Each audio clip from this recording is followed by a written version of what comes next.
guest is my friend, an amazing streamer and team member, 020 Saria. Saria. How are you? I'm good. That is a better introduction than I deserve. You deserve all the best introductions. How are you, Saria? How are you? Good. How are you doing? I'm doing good. So, all right, let me get my notes up. It's been a while. Can you believe it's been like a year since we've been? It's been a whole It's year. been like Yeah. a whole year since. That's nice. Like, holy cow. And you've had a lot happen over the last year, to say the least. So, let's get into it. So, since the last time we've talked, I heard you may or may not have caught a ban or two. Oh, yes, two. Two bans. Both due to bullshit. Both of them were bullshit. Do you want to? Yeah. So I've always been curious, like how. So it was on which platform banned you? Twitch every time. And then So how do you get notified? What does it look like? Tell us the process and what happened, or what got you banned. every time I do it, I just come back to stream, and it's like OBS is like, oh, there's no valid endpoints for this stream, and you're like, what the fuck does that mean, OBS? Are you shitting the bed? And then you go look on Twitch, and it's like, this account does not exist. Oh shit. And you're like, oh, that's fantastic. Okay. Now, I heard Twitch is supposed to be a little more transparent with the bans. No, that was not your experience? They're not at all. Not at all. It'll tell you kind of like it'll tell you like a timestamp of whatever the offending content was, but you can't access any of it, so it doesn't make any sense. It's like, oh, that's helpful. You gave me a timestamp. Can you cross-reference that to like one of your kick streams and then try to like reverse engineer? You kind of can, but that's still something not something that you should have to do. It should be on Twitch's end to be like, hey, this is specifically what it was. One time it was kind of fair. Kind of fair? Well, yeah, tell us what you think got you banned. Well, both times it was my character, Vixie. One time for a music video that I made that is still up on YouTube. I want to make that clear. Okay.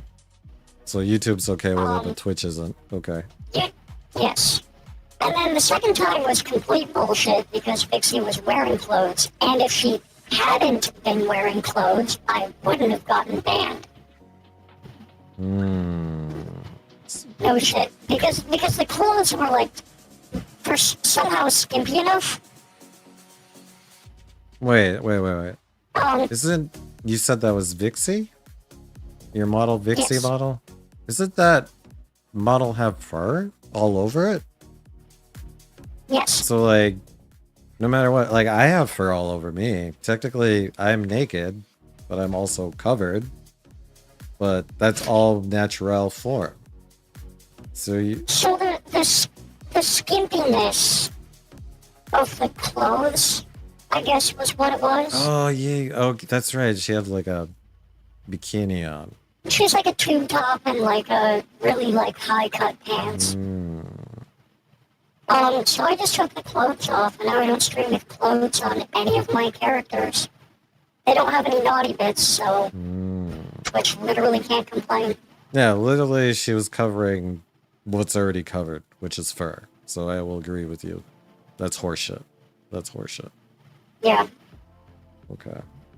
So Twitch mod just wanted to be showed that day. Okay. So how did those experiences change your approach to streaming? So it made me realize like I've got to be a bit more transient when it comes to being on platforms because everybody's experiencing weird shit with every platform. So the whole concept is for me to become, I guess, as nomadic as I possibly can be. If I'm relying on stuff that's hosted on other people's servers, right? So anything that I have hosted on my computers, I feel safe enough with because I never use cloud services. I never keep my stuff somewhere else. Okay. When it comes to Twitch or YouTube, as of now, I just stream on every platform I possibly can. I'm looking into doing it on like Twitter too. Oh, nice. But that's got a really weird setup, so I'm not sure. Yeah, I'm live on Twitter right now. You technically are live on Twitter right now as well. Oh, that's right. Yeah. Yeah, Twitter is like, it's still Periscope is basically the backbone of how that operates. It's very limited in what it can do. Yeah. So I use a service called Restream.io that's gone in the background and already figured all that stuff. And I primarily used Restream.io because my internet used to be limited. Used to be limited to 30 megabits up. And so since, each stream you encode out consumes quite a bit of data, I was just using that service just because I couldn't support it with my bandwidth that I had. But now I got better internet. I got upgraded to fiber, so now I'm considering switching. But also, have you had any experience with TikTok? Have you done TikTok? No. No? Okay.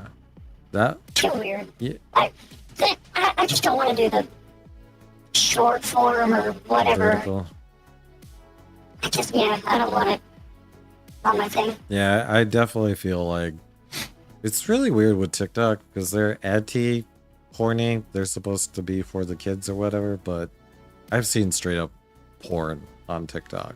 Like, well, you're going to on any platform, really. true. And the reason why is because like people make sock puppet accounts for the purpose of getting banned, but they get like a little bit of ad revenue, and they make millions of those accounts. So. Okay. All right. So since you're banned, I'll just recap. You've changed your approach to be more cognizant of what each platform allows, and you've been pick and choose platforms based on what your experiences have been. Okay. Well, mostly I just try to expand as much as possible. So, like, again, like the transience is the key there. We're not focused on like one platform. Oh yeah. Okay, so not all your eggs are in Twitch's basket. So if they Yes. like cut you off, like you won't be as affected. Okay. Yes. So I try to like, same thing with like Twitter and Patreon. I also have like a Blue Sky. I upload the exact same stuff to Blue Sky and Twitter, so if anything happens to either one of those platforms that's weird, then it's somewhere else as well. I also have Newgrounds. Oh, nice. Newgrounds feels way more stable than anything else. Yeah, Newgrounds is pretty Full stop. pretty free for artists. Yeah. Yes. Newgrounds is the best website on the internet. Full stop. Noted. Okay. Did the bans affect your community? And how did they respond during those times? Overwhelming support. I could not ask for a better group of people No. to be around. Nice. So when you're banned off of Twitch, they supported you on the other platforms. And they went over. Yes. And we're hanging out with you there. Awesome. Yes. What lessons have you taken from Twitch's enforcement policies? Nothing. They're not clear enough. Nice. I appreciate your honesty. I appreciate your honesty. I learned more from a fucking stream where the CEO of Twitch was fucking around in VR chat. Talking about like, oh, that avatar would be fine since it doesn't have clothes but it has fur or whatever. Like, I learned more no shit from him, from the CEO sitting around in VR chat Yep. Yep. than their stupid enforcement policies. Okay, this is a loaded question. Do you feel Twitch moderation is fair, or does it need a big overhaul? So I think they need to be on at least on the same page, and the Twitch moderation team should be really held to the same standards that everyone else on the moderation team is. Mm-hmm. There needs to be less individuality on there. Okay.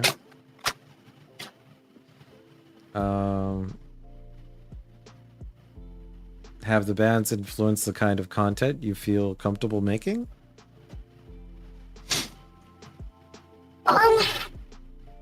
Yes, but in the opposite direction Oh, elaborate. that they want. Elaborate. So, like, I have a few models out on Smutbase. Smutbase? What's Smutbase? So Smutbase is a website where you can download and share 3D models that have, like, naughty bits. Oh, okay. Yeah, meant for, like, porn animators and stuff. So, So I have a few models there. I can... Whenever I do streams like that where I have to make something that's not safe for work, I do it on Picardo. Picardo is very cool. I've never had a bad experience, even with any of the users on Picardo. oh, okay. So Picardo's got a very nice community and allows the Yes, artists it's like- to be free. It's like the Newgrounds streaming site. Okay. Now, do you consider Twitch your main hub? And if so, is it always going to be your main hub? Or are you considering alternatives? My main hub, I would say, is Discord. Discord? Okay. Okay. Yeah. Discord is like where I kind of centralize my community.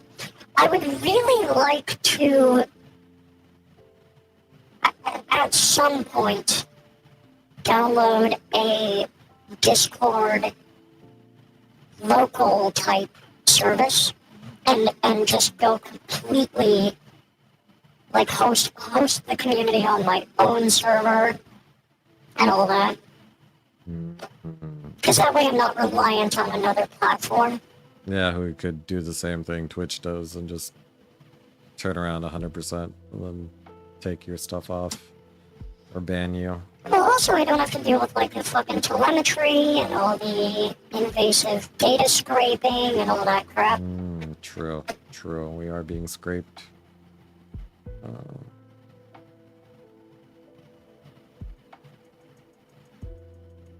Did those experiences of being bad make you more proactive in your brand or persona? Or protective, sorry, protective? I don't know if it really had an effect on that per se. I think It's mostly just trying to decentralize. yeah, I think it had the opposite based on the comments you made earlier. Now you have models out there for free use that are of the adult nature. Those are somebody else's models though, or somebody else's characters. Like I reached out to Duace on Twitter, and I said, "Hey, I would really like to make a 3D model of your character. Obviously, I'm not going to charge. I just want to make it for the express purpose of putting it on Smutbase, so that people can make animations and stuff." I gotcha. If you could talk directly to Twitch staff about streamer support, what would you say? Nothing nice. Nothing nice. So we'll just leave it Leave at it that. at that. All right. So, long story short, it was a terrible experience. No consistency, and SARIA does not have kind things to say. Awesome. Let's talk about last time we talked. There was indications that you were switching to Linux. What made you switch your OS to Linux? I did not end up switching to Linux. Oh, okay. So you made some good strides towards it, and then So Linux has been almost good enough to be a main operating system for like 20 fucking years now. okay.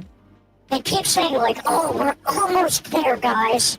We just need this little thing, and then it's never ever. It's always some tiny thing. In my case, it was Off-World Live. What? Because that relies on DX11 and DX12. Oh. Which is Windows only. Oh. Well, that's kind of important, especially for gaming and stuff. Okay. Well, does that? But I'm assuming you still run Linux on a box somewhere. I've got a Raspberry Pi with a Raspbian on it, and that's just my Pi hole. Okay. I use Windows now, but I use what's called ameliorated Windows. What is that? So it's a script you can run. You can actually download a wizard off of ameliorated.io. And what it does is it rips Microsoft out of your system. Oh, nice. Completely. No updater, no Apex, no Edge, not disabled, gone. It's a beautiful thing, and it makes it so that your system, it's basically a Linuxified Windows. Death to Microsoft. Nice. It literally is. Okay, but you do have a Linux on a box. Which Linux distro are you currently running, and why that one? Oh, it's Raspbian, because Raspbian is lightweight and it's made for Raspberry Pis. Oh, okay. Again, it's for the Pi hole, which is like a network-wide ad blocking service. I gotcha. And So before... Oh, sorry, go nope, ahead. go for it. Oh, so before any ads can even enter my network space, they get blocked. That's awesome. What was Can't even load in. What was the steepest learning curve when learning Linux or trying to run Linux? Figuring out how to get all my hardware to work. Oh, with Linux. It literally didn't even load the Ethernet drivers. I had to install Ethernet drivers from the Realtek website. Damn. So Linux sucks. I was trying to run Linux Mint, which everyone's like, oh, it's the easy one, that's the easy one. And it's always a pain in the ass because something doesn't work the way it's supposed to. So it's like, oh, just run a terminal command. Oh, wait, well, you don't have this driver for this thing. Okay, so you have to go find that driver, and that driver has dependencies that don't work. Damn, dependencies to dependencies. Gross. So it's always just a clusterfuck of trying to figure out which drivers don't work and why. Because it's always some little tiny thing that's making it, that has a cascade effect that makes it so that everything does not work. Yeah, I was about to ask you any big compatibility hurdles, but you've just covered it right now. Everything. Damn. Wait. There is no compatibility with anything. Ouch. Wait, can you run Blender or Unreal on Linux? Yes, I got both of those to work. Unreal was a specifically big pain in the ass because all of the plugins I needed required me to build them from binaries, which required me to run scripts from the terminal to actually build them. Ouch. Ouch. Which did end up working for most of the things I needed, just not the one specific thing that I needed for sending data from one of my PCs, my model PC, over to my streaming PC. So I use NDI for that. Yep. I run my VTuber model on a separate PC. And my streaming PC is just that, like it's just OBS and Discord. Okay. So I can like talk to people, but I also need to. I just want I want everything to be as independent as it possibly can be. Do you understand Nepe's comment? Nepe said just install Debian or Ubuntu on PC. So Ubuntu is a fork of Debian. Ubuntu is an operating system and Debian is an operating system. Okay. Linux has like 5 trillion forks. So whatever version of Linux you're running is, it could be slightly different from somebody else's version of Linux, which is why it's almost impossible to build software for Linux specifically, because there are 5 trillion forks that work 5 trillion different ways. Interesting. Okay. So Debian is kind of like, it's one of the more mainstream things, so people can build stuff for Debian. And it will work with like Ubuntu and Mint. So that does help, but like if people are going to build stuff for like Arch, there's just different frameworks running all over the place. And it's really weird. Ubuntu and Debian are again some of the more mainstream ones. A lot of servers run on Ubuntu because you don't necessarily need like a user interface for servers and stuff. In fact, you probably shouldn't have one because that takes space. All right. Yeah. Have a good day, Smack. Let's see. Strider Felix says, well, most games support Linux compressed to other OS systems. Compared to other OS systems? Yes, because you can just run something called Lutris. Lutris is something that emulates Windows to a certain extent, so you can run basically any game off of Lutris. Both have server versions without GUI by default. Nodders, says Neppy. Yeah. Interesting. All right. So, I think Ubuntu is the most common, though, when it comes to servers. I think. I don't know that for certain. okay. Linux is hard for me because it's a bunch of made-up names for everything. It's true. That's hilarious. That's what AI runs on? Oh, neat, Nepe. Neat. Okay. Well then, explain to me, what is your current setup? What is your current stack for streaming and everything?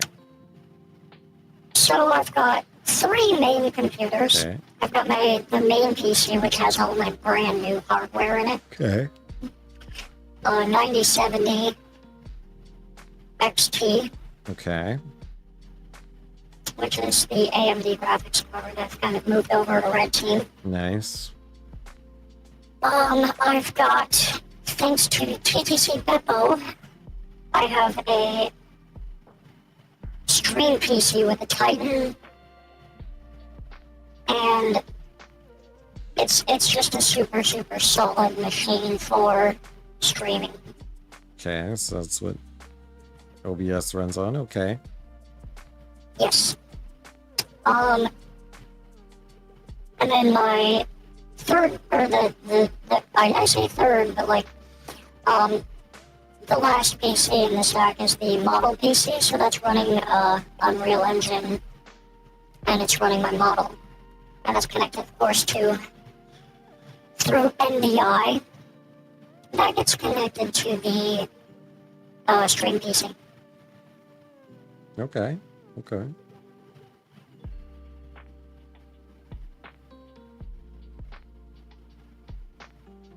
All right. Well, let's move on and let's talk about Unreal and your Blender stuff. What Unreal projects have you been working on since our last interview? Just my model, which has all of my characters in it. All of these ones that I can switch to. Okay. Constantly working on that, constantly adding new upgrades, new models. Cool. Yes, and all of the framework, I'm very happy with the way I set it up because I can just add a model. I add it to a data table. Ah, nice. It becomes a model, data table, a child to your main. That's cool. I can just switch between models. They all use the same animation blueprint too. That's helpful. Very. Oh. Very, very. All right, and then are you still working on your game? Yes, I actually just yesterday put out a brand new build. Oh, nice. Which I can send you. Oh, cool. So it's released? The alpha build is, the alpha build. Okay, so you are distributing an alpha build of your game. Cool. Can you kind of like tell the new viewers about what's your game and how would you describe it? Give an overview. So, Super Void is going to be a third-person shooter with a focus on weapon customization. I have the base customization ready to go. Mm-hmm. One of the other things, I want there to be a fun little system where you get additional weapon modifications in, like, the dungeons or whatever you want to call it. And those will be kind of randomized. But you're going to be able to use those to to change the functionality of the weapon drastically. So, like, shotgun blasts, or like a fork shot, or whatever it is. Okay. Just crazy stuff. How, like, what combinations of games would you use to make a parallel to your game? So, any third-person shooter, really. Okay. I would say for the weapon customization, I want it to kind of act like Noita. Okay. If you know what that is, where you customize your wands, and you can do all kinds of crazy shit. It's not going to be as crazy as Noita, absolutely, because, of course, I don't want it to crash anything. Yep. Then Chava wants to know, is it roguelike? Sort of. Okay, okay. Roguelite, for sure.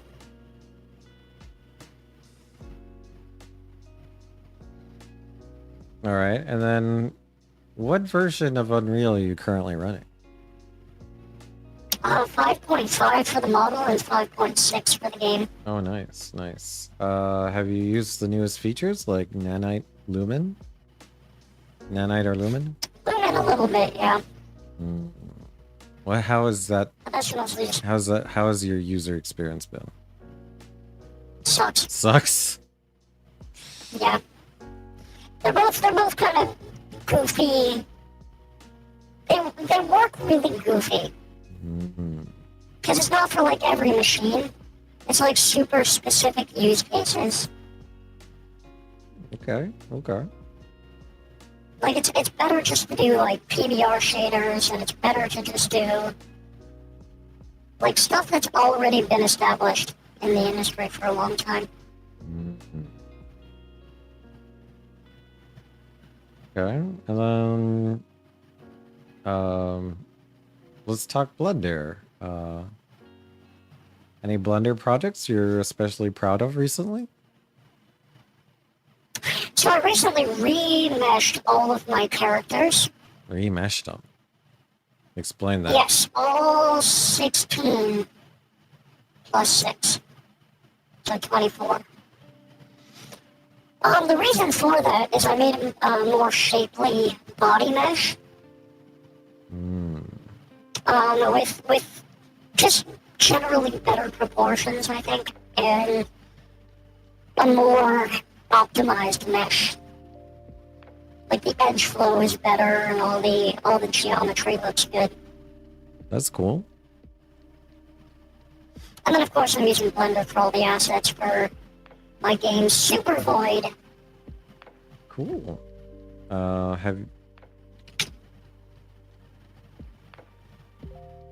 Which I just sent you. Cool.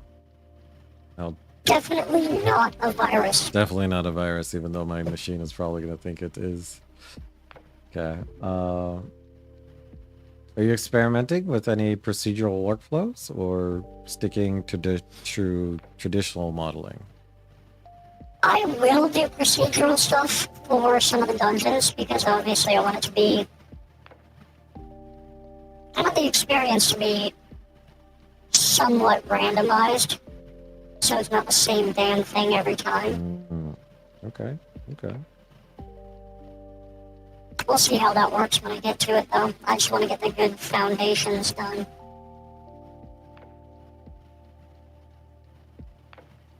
How do you balance between Blender modeling and Unreal deving on your stream? Mostly just like what I need to be doing. So I just write down whatever, like what should I be doing next? Mm, So like sometimes it's sometimes I need to get a gameplay element made, and that's Unreal. And then sometimes I need to like add weapon mods or weapon customization, and that's Blender. So anything 3D modeling or animating is Blender. okay. What has been your biggest breakthrough moment in Unreal this year?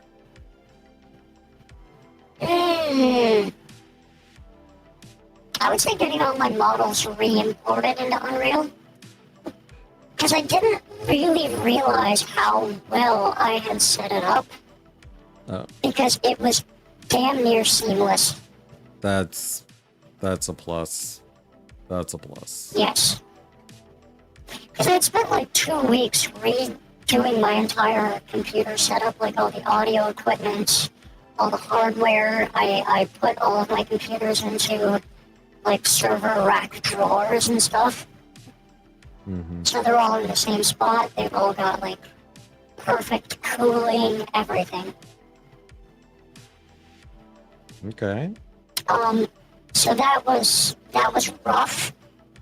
And then to be able to come back into the computer and set stuff up that seamlessly was a godsend. That's remarkable. This has never been my experience. I was lucky that I had it set up that way. That's cool. Data tables, my beloved.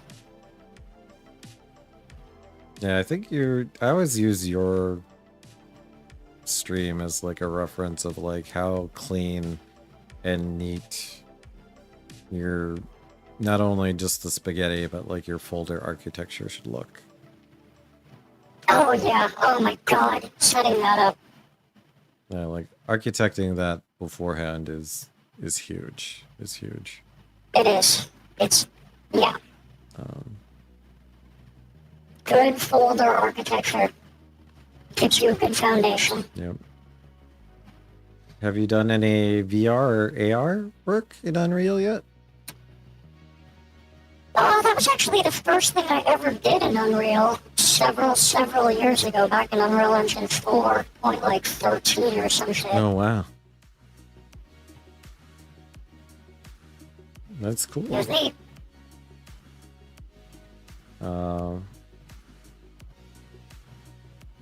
And your roadmap for your game is there? When do you have like an idea when your roadmap when you might publish it? No. Or make Or is there any part of your existing project that you would make an asset?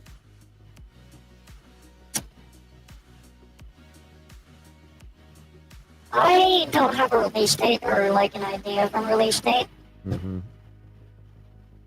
And I've specifically been like not vague but very obstinate about say, like I don't have a release date at all because it's gonna be done when it's done, you know? I don't wanna rush it.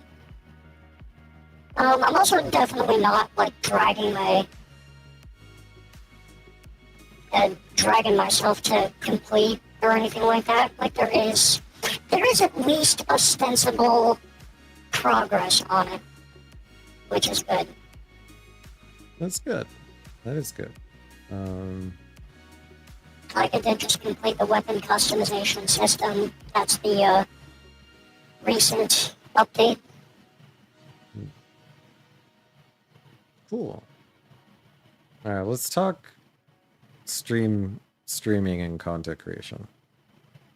Yeah. Over the last year, has your stream style evolved?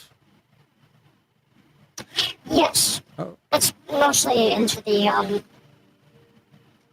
multi-streaming type multi-stream. thing. Okay, so now you're diversifying hard. You're going hard Yes. into diversification. Okay. Trying to decentralize as much as I possibly can. And one of the main things with that, stream loots is okay, but it doesn't have any of the interactive functionality that I want. Now, I can't say too much, but there will be a new tool coming out made by one of my friends who is a developer that I will absolutely, without hesitation, be switching to as soon as it is released. Cool. Is it octopus-like? Well, that's another one that I'm going to be implementing for sure, Tentacle. Ah, okay. Because Dead Sun makes only the highest quality stuff. Yeah. Because Dead Sun kicks ass. Yeah, Dead Sun is definitely a 5-head in Unreal. Yep. Oh my god, 6. 6-head. Minimum 6-head. Sure. Okay, okay. That man is incredibly smart and talented. Yep. He's low-key a hidden gem on this platform. Yes. Okay. More people should follow Dead Sun. Absolutely. Absolutely. Do you still consider yourself No. do you still consider yourself primarily an art/tech streamer, or have you shifted some? Oh, just art. Just art. I mean, I think I was like top 1% art streamer. 1 year. Or at least top 10%, because that's basically all I stream. Yep.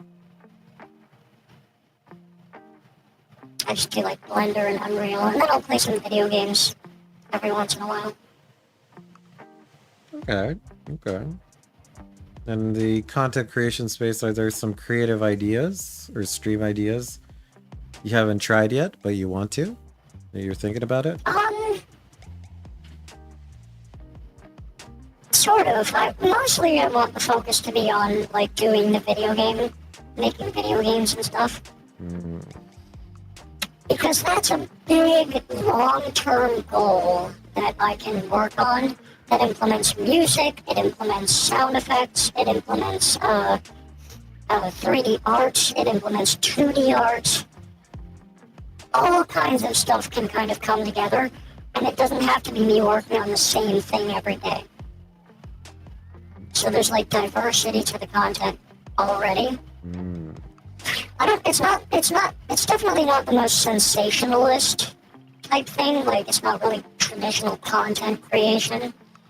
But it is a big, long-term thing that people can, like, watch me do. Okay.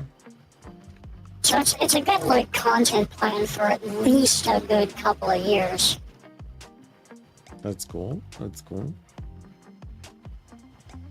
All right.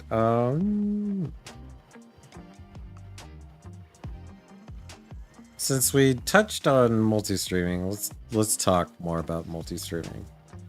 Or last year, how has your experience been streaming on Kick compared to Twitch?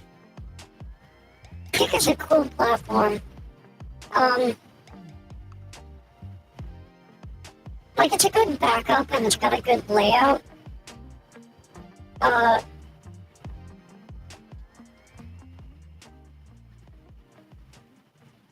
The community on Kick is a bit different.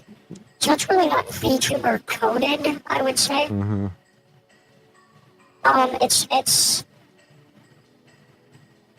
I don't really want to say it's a negative thing. It's just not necessarily the type of community At least, I think a lot of VTubers want to cultivate.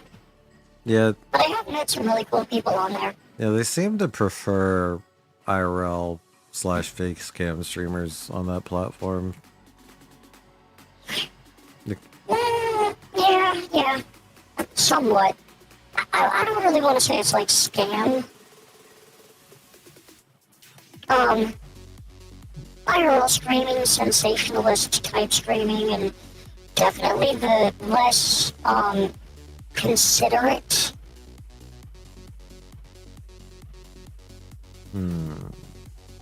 Yeah, well, Like, because viewers are always looking for like a fight, or to some extent. really?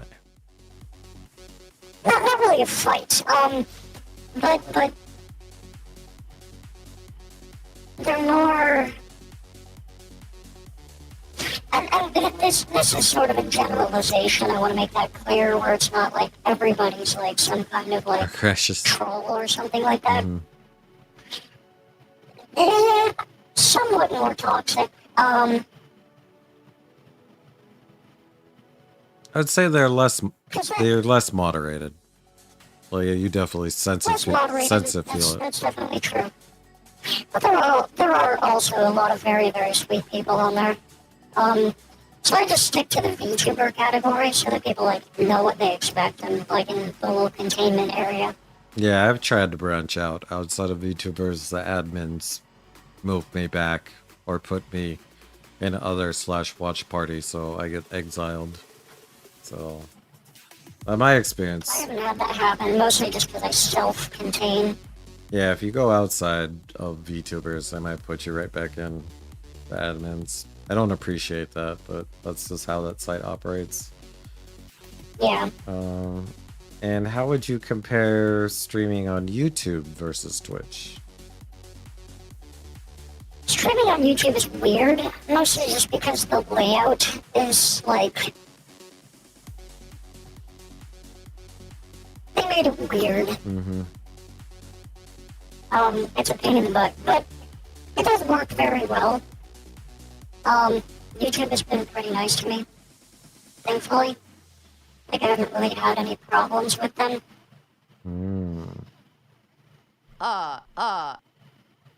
Okay.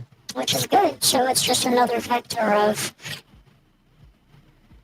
outreach. I will say, though, that I get a lot of people who, on YouTube specifically, who come into my stream and start speaking different languages. Oh, wow. Usually Spanish. Oh, wow. So you get Spanish viewers on YouTube. Okay. Yeah. I don't know why. But I do have ENG in all of my stream titles, so it's like I don't know what makes people think speaking different languages. But I can speak Spanish because I don't have anything that.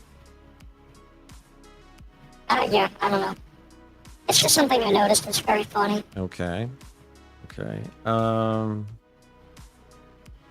then you said you want to start streaming on the X.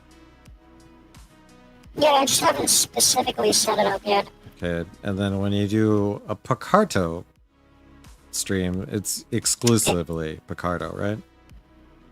Yes, I mean, I always stream on Picardo anyway. Mm-hmm. Like, it's just another stream site that I can be on. SARIA sounds like it would be a Spanish name, maybe? Maybe? Oh, you're kind of right. I didn't think about that, but yeah, you're probably right. You're probably right.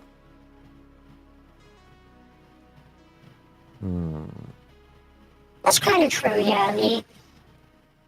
Because A in Spanish is feminine. Okay. It's kind of true, yeah. And I think Patreon has said it's going to start a live streaming eventually, soonish. They're probably not going to let me. They're not going to let you? You don't think so? They don't even let me upload video on Patreon. Oh, is there stuff too spicy for them? Yeah. Ah. Not safe for work artists are truly the most discriminated against class in society. Really? We have it harder than any group of people ever in the history of mankind. Felix is saying could be international time zones as well. Tends to pick up when Spanish viewers are on.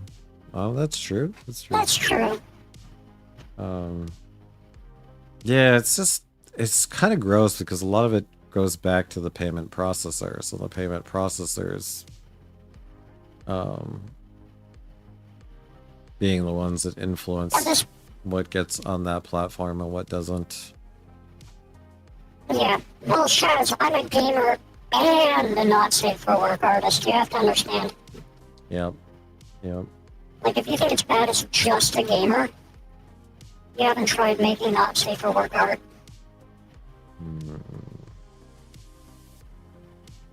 Have you considered like one of the adult platforms like Bansley or OF? Sort of. They are not great though. It's just weird. They're not great. Okay. What gives you that opinion? Mostly just being a pain in the ass to set up, and I don't really want to paywall most of my normal streams. Okay. Okay.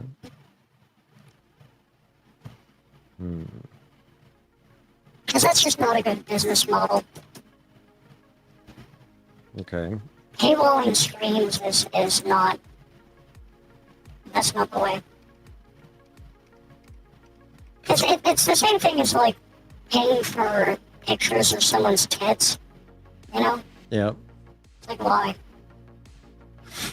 I Google big boob and get literally a billion results. Same thing with Twitch. It's like, whatever I'm making, somebody else is doing a similar thing. So it's like, you can watch that for free on Twitch or Kick. Easy. True. True. Alright, so out of the platforms we talked, I think Picardo's your favorite? Picardo's, I don't think I've ever had to ban somebody on Picardo. That's incredible. Picardo, the entire community is respectful, like, especially when it comes to, like, the fact that I'm, like, a not safe for work artist. Because on Kick, you get a lot of comments that, like, I just don't even engage with them, like, oh, shake your boobs or whatever. It's like, I get why they're saying that, but I just ignore it and ban them, you know? Yep. It's easy enough. But when it comes to Picardo, that's like an art website, and it it does actually have a lot of people from Newgrounds on the website itself. Mm-hmm. So it really is kind of like a safe little haven for artists. Okay. Okay. So like the moderation, I've never had to interact with the moderation team, but the monetization practices are nice. They have great policies. They have great, and a wonderful, wonderful community. And every interaction I've ever had is like they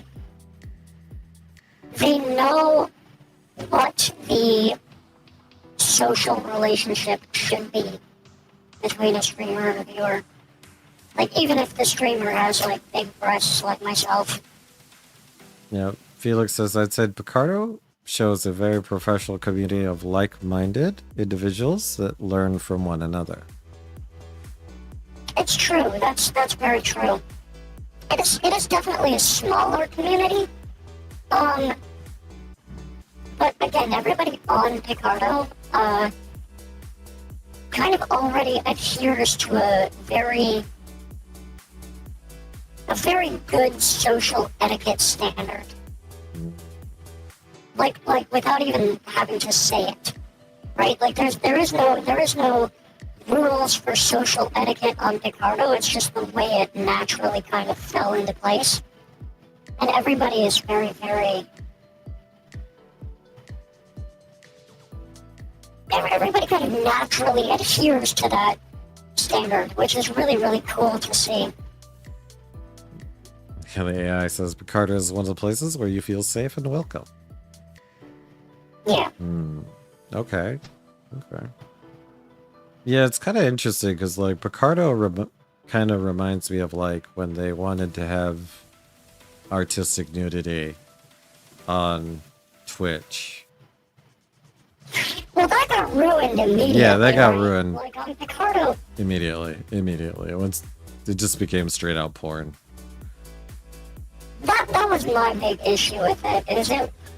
I could have genuinely benefited from that standard. Like I would never have done outright making porn models type thing. But sometimes I used to, like, my models used to have naughty bits. Mm-hmm. And sometimes they would slip. Like I would accidentally uncover something. I'm like, oh fuck, I gotta not talk about that or not. Just not draw attention. Whatever. Just play it off. Yep. Yeah. Yep. And that would have genuinely benefited me. And then some fucking whore decides I'm just gonna completely take advantage of the one olive branch Twitch has ever extended to its community. Yep. The one fucking time Twitch is like, hey, let's give you guys a little bit of leeway. A little more freedom. A bunch of fucking whores were like, time to break out the titty sweat. Yep. Like they literally gave VTubers and everyone else an inch, and they fucking took miles. Yep. And it was like, someone will always read it. Yep. Well, that's cool. Well, at least Picardo's got a very mature, professional audience. Yeah. Okay. Yes. And see, the thing too is like, I sometimes I will do like mature models, not paperwork ones. So whenever I need to do that, I just exclusively stream the Picardo, and my community pops right on over to see it. It's pretty cool. That's awesome. Okay. Yeah, I was gonna ask you, Picardo is more niche. How far has your experience been there? What kind of audience do you attract? Do you get new chatters, new viewers on that platform? Yes. Okay, a consistent stream? Pretty consistently. There's a couple people working or so. Okay. And there's really no botting on Picardo, so it's really nice. It's just a nice platform. Straightforward. That's nice. Wait, did you want to talk about botting? We were talking about that prior to stream. Did you want to take a moment to talk about Sure. it? What has been your Yeah. experience with botting on the different platforms, or what have you observed? So I don't really do any of that or pay attention to it for the most part. Mostly because like, so the reason why there's a lot of botting is to get ahead Yep. super fast. And the thing is with like Twitch is everybody's playing the same game, which is cheating. True.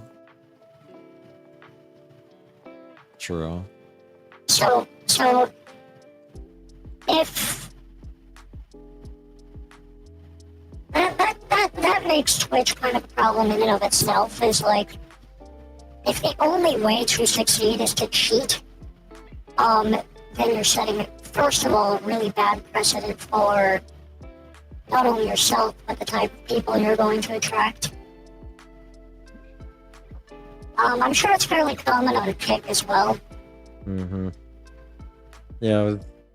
Um, Yeah, I was looking at a post from one of the people that was investigating the botting, and they're saying that they think at least 50% of the viewership on Twitch is bots, and then on Kick it's like 80%.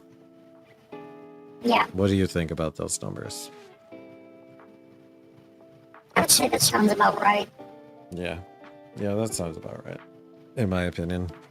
Because when Because it gets into the same problem as like a pyramid scheme, eventually, where it's just there's not that many people that exist on planet Earth. yeah, this website is kind. And the more people that are streaming, the less people are viewing, and that it... Like you really do have to stand out or be a part of a network. Yeah, it's hard to break in from scratch or be a small fry like us. Yeah. But I'm. I mean, like, if you do want to break into the industry, you kind of have to sell your soul a little bit and be a part of a corporate entity. True. But Give them all of your stuff. I will compliment you. I'm very impressed that even with the community size that you have, you've maintained being a full-time influencer, which is incredible. Well, I hope I'm not influencing. Oh, shit, never mind. I've influenced people to draw big, bouncy breasts. And work out. And be healthy. True. And eat healthy. That's true. Yeah, you've made positive changes within your community and made wonderful. That's good. That's good. You've made wonderful connections with them. I remember last time we interviewed, like, That is good. that some of your community members said it's true because they said that they had not worked out in forever, and then you convinced them that, like, hey, let's start doing push-ups, let's do it, and Yep. and they did it, Good. and they responded. So Exercise is really, really good for you. yep. It fixes mental health a lot of the time. Or it fixes depression a lot of the time, because mostly what you need is adrenaline, everything pumping through, dopamine.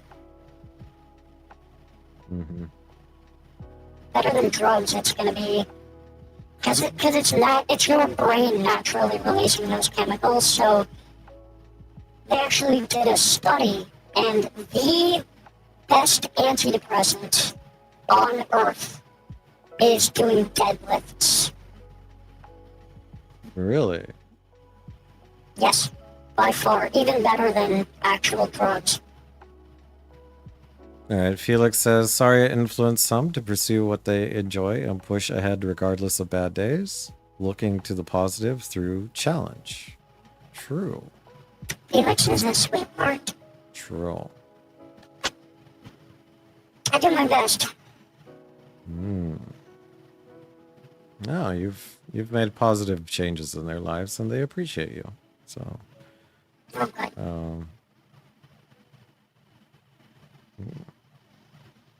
I'm a big fan of personal accountability too, or personal responsibility. Like, it's just time to exercise. I can't motivate you to do everything, though. It's got to be all discipline. Mm-hmm. True. True. Okay.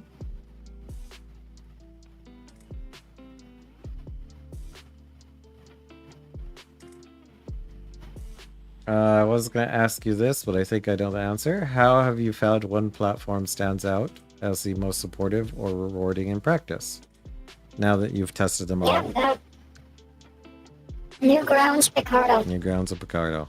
They'll host your art, your sexy art. No qualms. Oh, yeah. And it has a positive community that enjoys it. Okay. As long as you tag your stuff properly, like, that's the main thing, is like, before you go on any platform, look. See what the general pulse of the community feels like, and just kind of like, don't insert yourself as a foreign entity into an already extant ecosystem. You have to kind of adapt to different communities. So, like, if you're new to Newgrounds, don't just start posting, because you're going to get a lot of people that are going to be pissed off with you because you're going to tag something improperly, or if something weird is going to happen, right? Just lurk before you interact. Lurking is so important in the internet. True. True. Okay.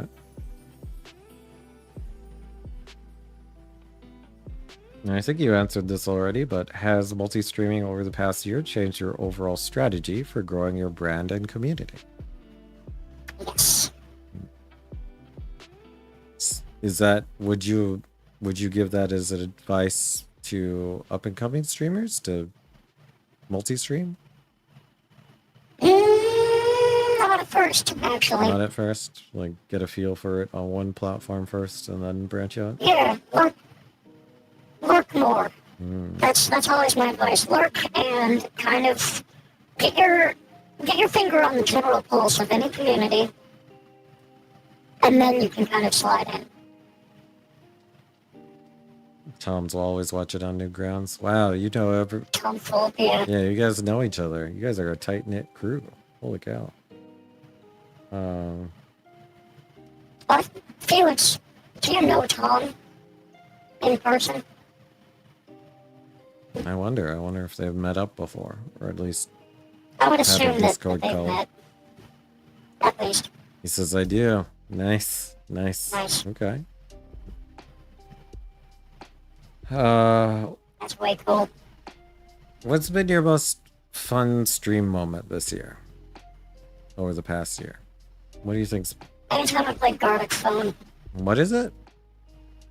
Gardic Phone. Gardic phone? What is that? Yeah. It's just a party game where you draw something. Then you get somebody else's drawing and you have to describe the scene. Then somebody else gets that description, and they have to draw something based on that. Oh, so you could see if you guys consistently end up with the same thing. Yes, it's always a riot. Yeah, that's probably nowhere near what was described. Okay. Yeah, but that's the fun part, right? Is you get to see people like draw ridiculous shit and then try to explain it in some ridiculous way. Nice. Okay. It is a game of telephone, but it's like with a sketch. Cool. It's very fun. It's like it's similar to Jackbox games. All right. How's your community changed in the last year? Not by too much. Your community has been consistent. Okay. Yeah, I try to at least maintain some consistencies. Because that has to be the, that has to be the, there does have to be like some kind of glue. Mm-hmm.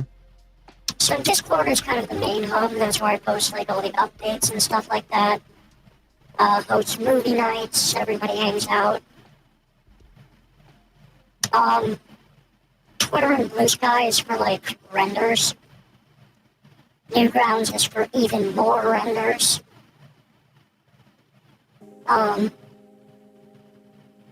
Twitch, YouTube, Kick, Picardo, that's for streaming. YouTube will also upload videos too. Yeah. Okay. Okay.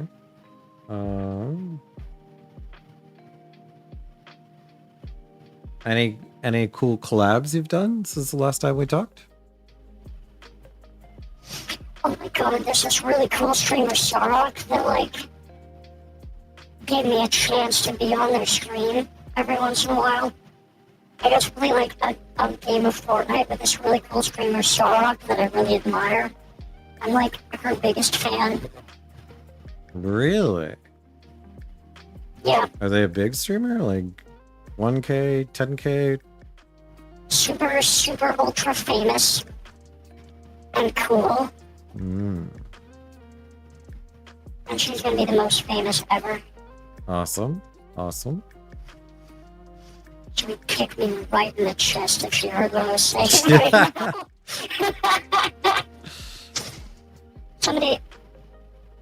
Somebody could clip this and send it to her. That'd be awesome. That'd be awesome.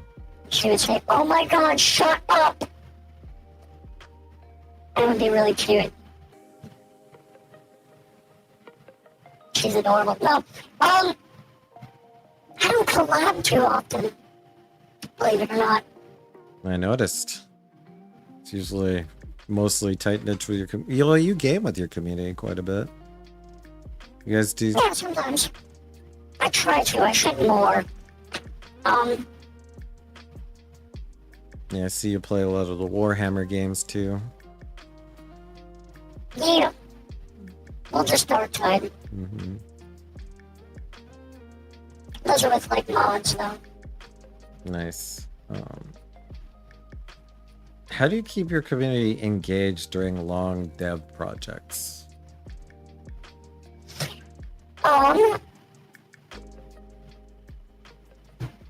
Honestly, a lot of them are kind of there to see the dev projects kind of unfold. Or at least hang out while I'm doing them. I also have like a Minecraft server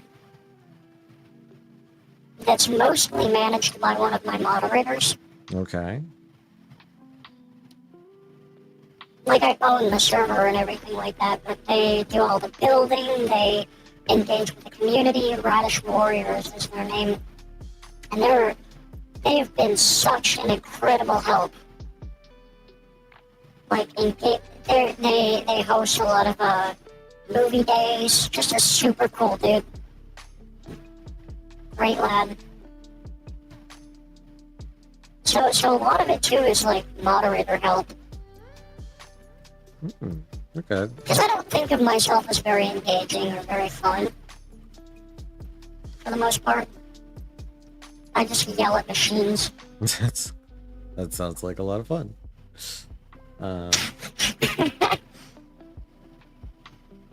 Fucking clankers.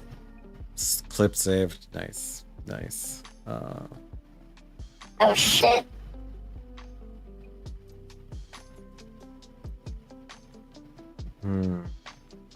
Yeah, so that's Sarah. I want to hear what she says about it. Cool. Funny. Do you feel like your audience follows you for the art, for the dev stuff, or personality, or gaming?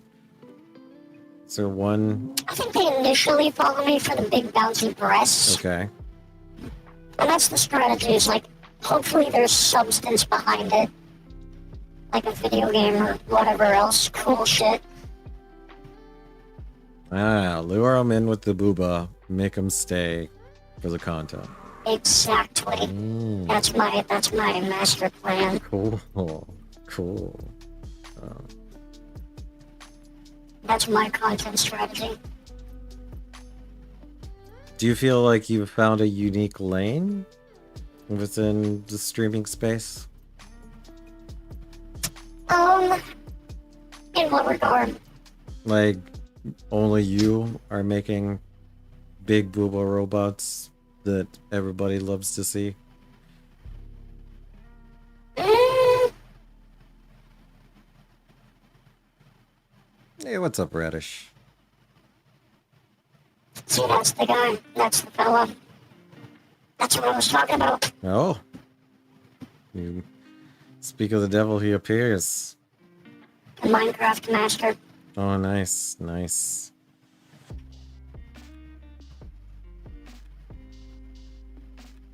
Cool. I would say I found a decent little niche, yeah. It's mostly when there's like robot VTubers, it's like an anime girl with blue tech lines on the body. Yep. Yeah, we're So, like, even within the VTuber world, we're still part of the minority of 3D. yes. Yeah. And the even smaller minority of Unreal Engine. That too. They're usually Unity based or VR based if they're 3D. Yeah. Oh.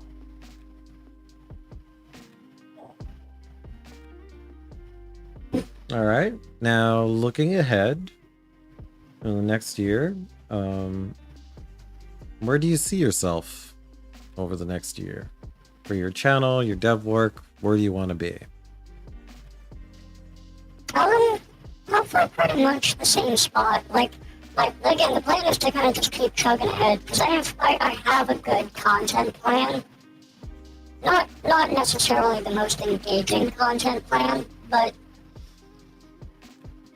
sticking to developing a game on stream.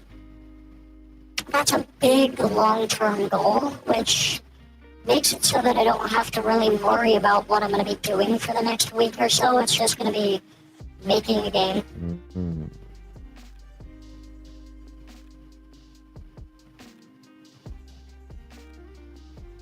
And building on stuff or structures I've already got as well.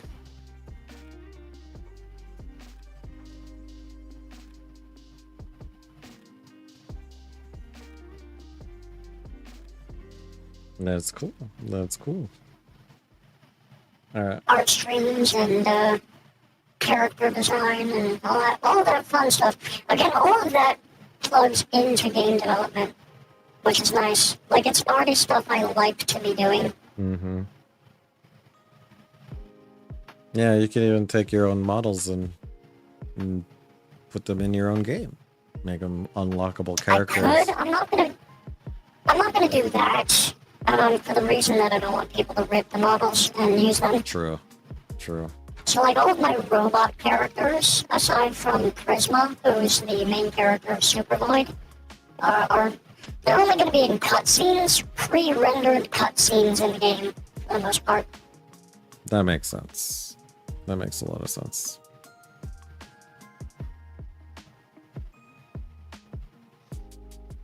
Okay.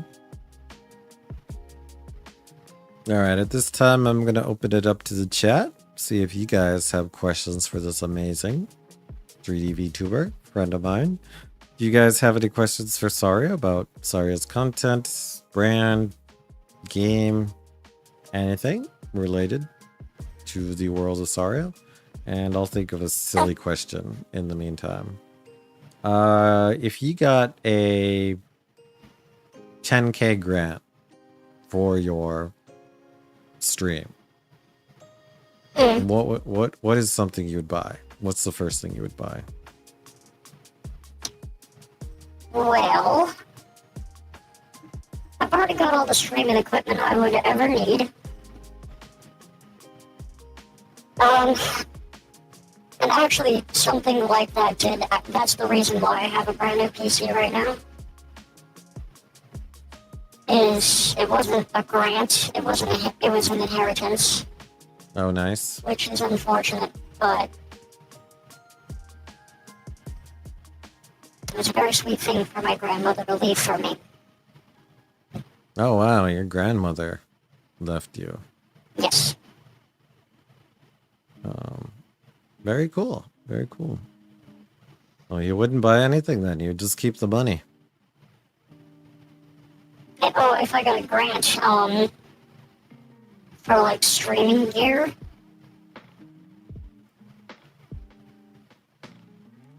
Yeah, I'm very fortunate to be able to already have all of the equipment I need. Mm. I would put it toward a house. Towards a house. Okay. Yeah, I need more space. Need more square feet. Okay. Okay.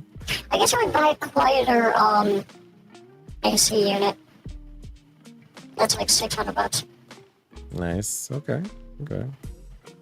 I got a couple questions in the chat. Boom wants to know, what's the best way to get started at being a 3D VTuber?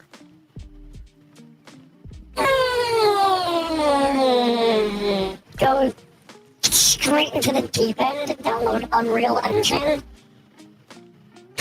and learn Blender. Just go Like, if we're hardcore. talking about the objectively best way to do it, go Base.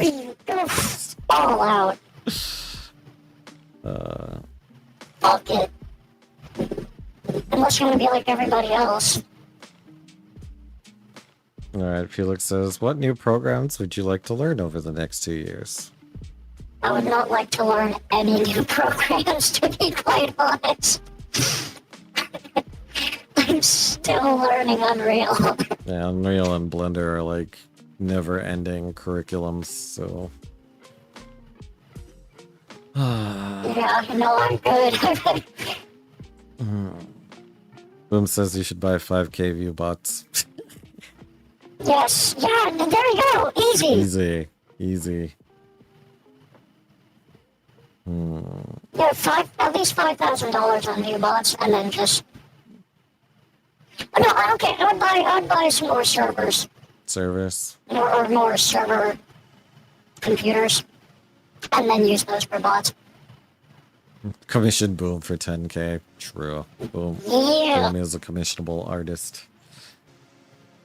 it's true. Yep. Hey, so mine. True. So. Awesome. Those models are incredible. I know. I use several. Boom's made me several models. Nice. Very nice. All right. Any other questions in chat? Any other questions in chat for SARIA? Do you have any new characters coming up you would like to try making? Yes, so for my game, Super Void, I'm planning on making an enemy faction to my set of robots. Ooh. So, like, kind of a generic rogue AI. Of course, everyone's still gonna have massive bazongas. Nice. Snurbs actually sent me some images of what that could look like. A lot of my mods are super artistically driven. One of my mods is named Snurbs Fingus. And they have some really cool models, or cool artistic endeavors and characters and stuff. And basically the idea is like rogue AI, and a lot of the characters that would come from that would be like more bare bones with like mass manufactured parts and stuff. Cool. Cool. Awesome. If you could improve anything currently with your streaming platforms, what would you do? With the platforms? Yep.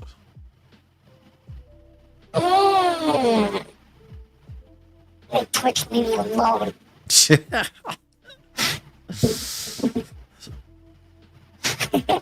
By the way, here's Pixie. Oh, textures loading. Textures are loading. Yep. There we go. Yeah, I think if Twitch could just know that, like, acknowledge that your Twitch models have no nipples or genitalias, I think that would save you a lot of grief. Like, no matter what outfit she's wearing. It's like, I mean, like, this is... I can't expect the Twitch mod to know that. I'm sure Twitch mod just saw and was like, bam. Bam, showing too much booba. Just didn't care to stick around or understand anything about the stream, which really makes Twitch feel like an impersonal fucking machine, right? I don't want to be subject to the whims of whatever Twitch mod errantly passes by my stream. Muse says, have you ever started a project and dropped it after weeks of work? And if so, why did you drop it? Yes, that's actually a big part of my modus operandi is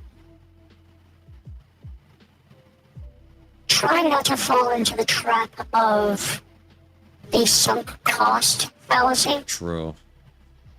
So sometimes if something is gonna if it starts to get to be too much trouble to do something, I'll scrap the idea entirely and start over.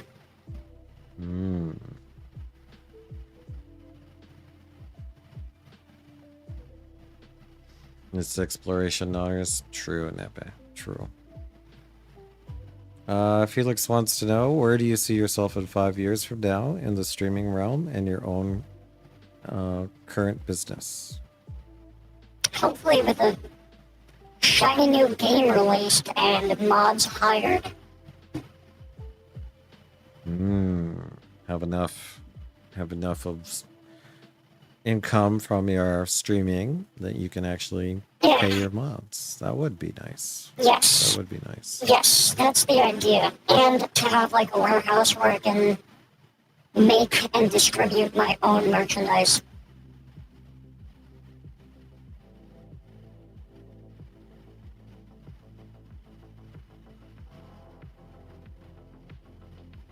But yes, I want to mainly pay my moderators.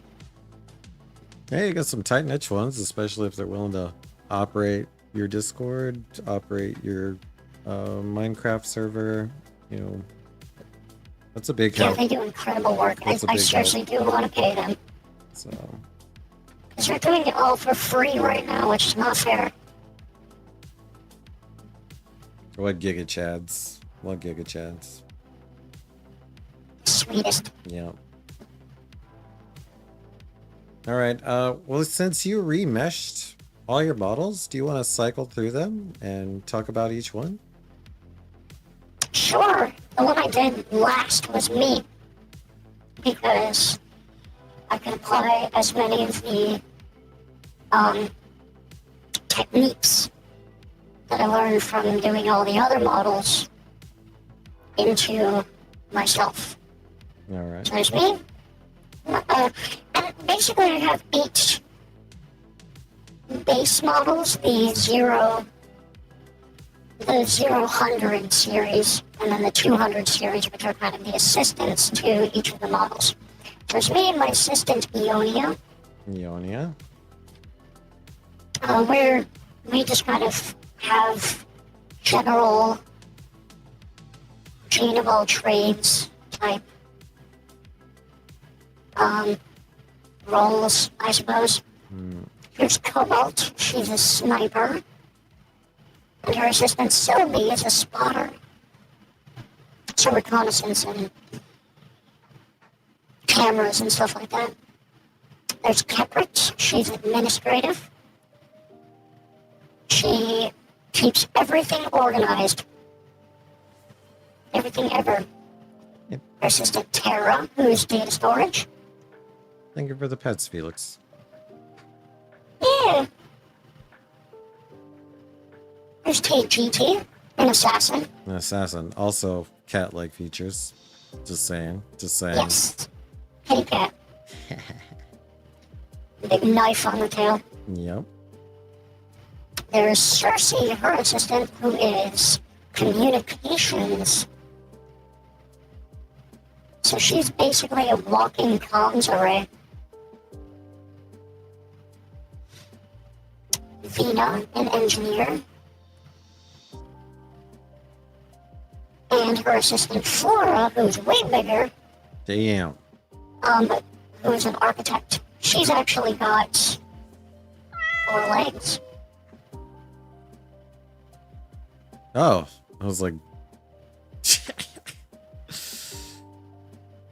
she's a quadruped. Yes. With abs for days. Two sets of abs. Cool.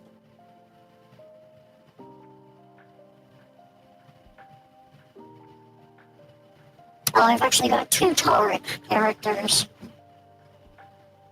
We've got Envy, who's a doctor, and her assistant Zyga is also A quadruped. quadruped.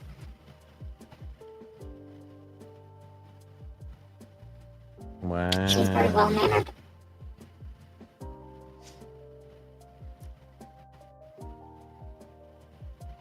Melania, who is basically the biggest defense robot ever. Snick. Yes, Snick-like vibes. she is a snake. She's 8,000 pounds. Wow.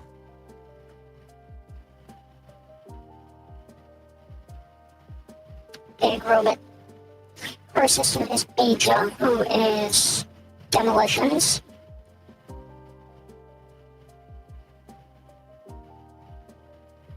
Guts, who is search and destroy. You need things dead, Guts.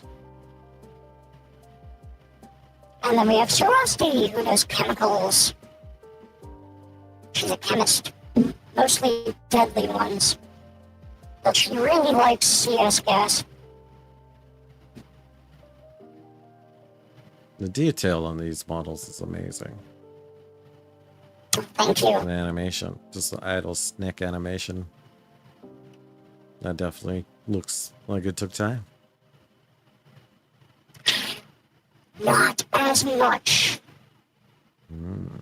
Because I think I've got a pretty good workflow down.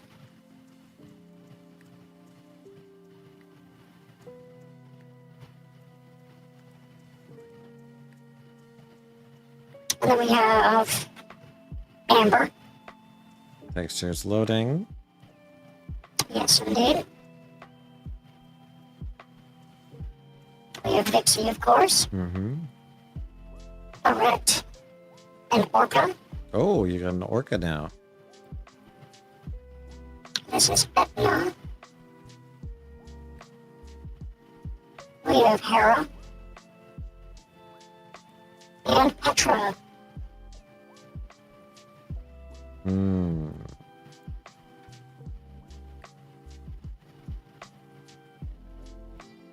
That's all the characters I have so far. That's a lot. And they're all very well done. And Thank it's very you. impressive that you can switch and change between them so easily. So can chat. That is awesome. That is awesome. God bless OSC. Some of those models look like, does that mean you resonate or identify with the furry community? Do some of them have furry inspiration? I mean, yes, those last 6 are definitely furries. Yeah, I think the aesthetic is pretty cool. I wouldn't say I necessarily identify with the community per se. Mostly just because I'm a robot. Mm-hmm. I just like being a robot and all that. But I know a lot of furries that are super cool. Yeah, okay. So, as they the models are, I guess, a how would you describe it? A homage to the furry community? Yeah, that's a good way to put it. I like that. Yeah. I've also made a lot of models for furries, and I really enjoy the aesthetic. Yeah, it's a fun. No, I'm a friend to the furry community. I actually have several chatters that are part of the furry community, and Nice. they're widely misunderstood. That's what I find. It's mostly because there's furries out there like that do rainforest. Yep. Yep. There's a few bad apples that spoiled it for everybody, and they get a bad name, so. The one thing I think the furry community does need to do better at is expurgating those types of furries. Like, the furry community needs to form like a mob whenever somebody adjacent to the furry community does something bad. Like, because sometimes there is really, really egregious stuff that does happen and does come from the furry community. And I think if the furry community wants to actually, like, bolster their image across the internet, they need to come together and, like, form, like, a lynch mob.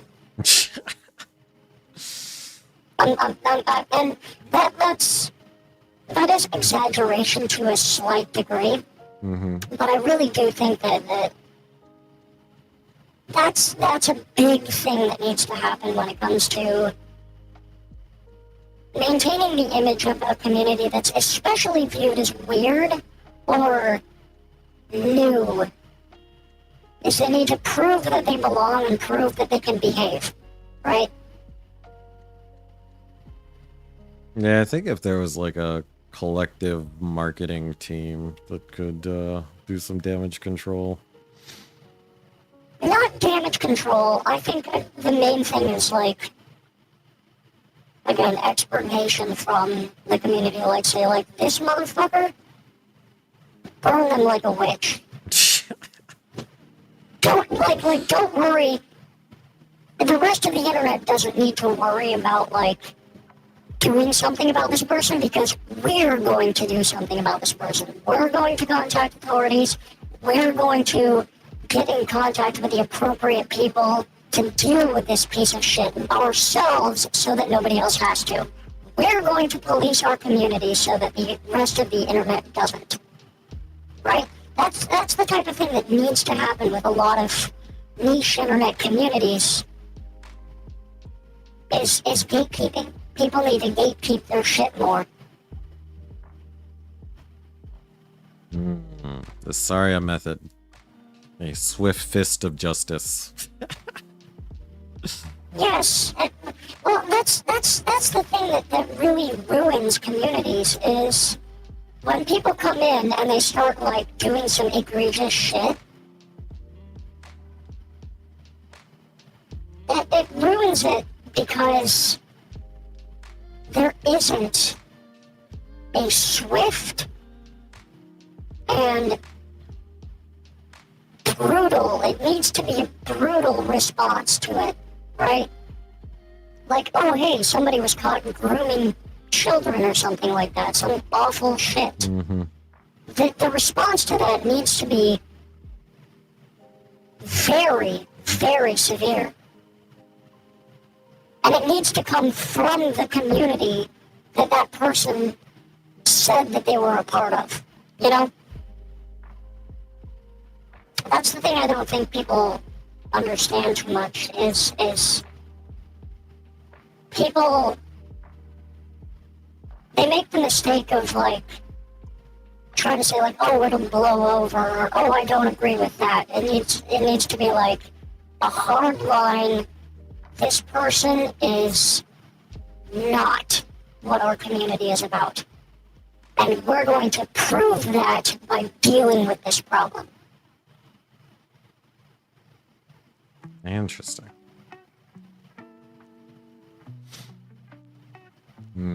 That's and that's not necessarily just my take on it. That's kind of what needs to happen, you know? And that's any community. Any community that's, like, niche or different from the status quo needs to prove themselves, prove that they can be acceptable by gatekeeping and expurgating the bad ones. Because otherwise the result is, like, everybody turns around and looks at the community and says, like, is that what type of people your community produces? That's disgusting. Right? And that's just the natural reaction. Unless there is a swift and severe backlash from inside the community that says, like, no, we're not here to do this type of shit.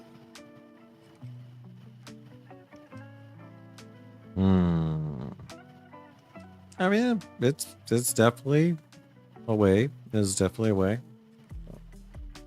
Okay. Sorry, we went way off tangent there. Yes. Well, it's a topic I think is very important to talk about. Yep, understood. So, all right. It's complicated. True, Nepe. True. Well, the thing is it should be not complicated. The complexity arises when people have to be like, well, they said this, but then they did this. No, it shouldn't be complex, and it shouldn't be a big thing for everybody else to have to deal with. It should be a swift, severe, fuck this person, you're out. You're out. That's what it needs to be, right? It's no, like, strike system, no fucking around. Well, it's kind of, yeah, but like, to me, there could be some, like, false actors type of thing. And then, yeah, you're saying, like, what you're saying would be like, well, they were never part of our community. It's a false actor. Okay. I could see that. Yeah. Well, and again, like not just that it's like, oh, this person's a false actor, we don't associate. No, this person said that they were a part of our community, so we're going to make this our problem, and we're going to deal with it. Marango says, sounds good until it happens to you. Very possible. Hey, what's up, McGurk? Welcome in. But then we're still gonna wear suits and do bad things. Yeah, it's not that. Yeah, exactly. Yeah.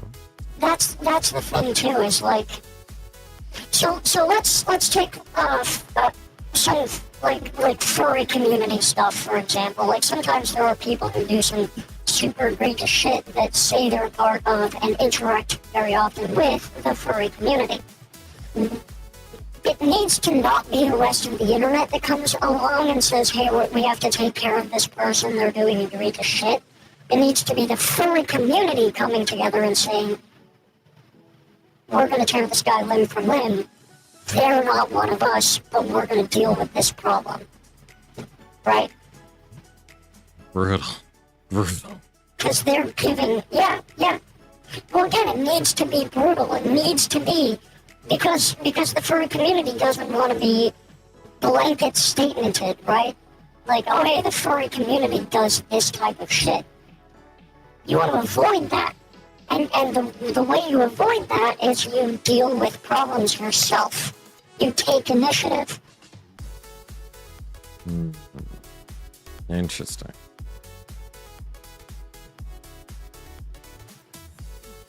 So my point is basically is like, communities on the internet or anywhere need to take initiative themselves when a bad actor comes along. That's my only criticism of the furry community. And of other communities on the internet, but like, there needs to be initiative. Okay. Like, if I were to make like a robosexual community, and there was somebody found to be like some kind of like predator or something like that, my response would be to contact the authorities myself, not have somebody else, some other community on the internet do it. Hmm. I would be the one policing the community in that regard. Because the onus would be on me to do it. Because I would want somebody to, like, look in from the outside, from any other community, from anywhere else on the internet, and say, like, oh, that's clearly not what that community is all about, because they took immediate, swift, decisive action. You live in a homosexual community, Marengo? Hell yeah. Hell yeah. Okay. Hey, Marengo, you're an awesome dev. Do you have any questions for Saria? On Saria's streaming? Where they're going? Game release? Also, Saria plays Fortnite. Occasionally. Occasionally. Very, very rarely. Wait, do you like Fortnite? Marengo's all about it. Marengo's all about it. Sometimes. I will never, ever play it solo. Yeah, you definitely need to be with friends. It's way better with friends. Well, most things are anyways. Yeah. Well, it also needs to be, with friends who can handle my gamer rage. True. True.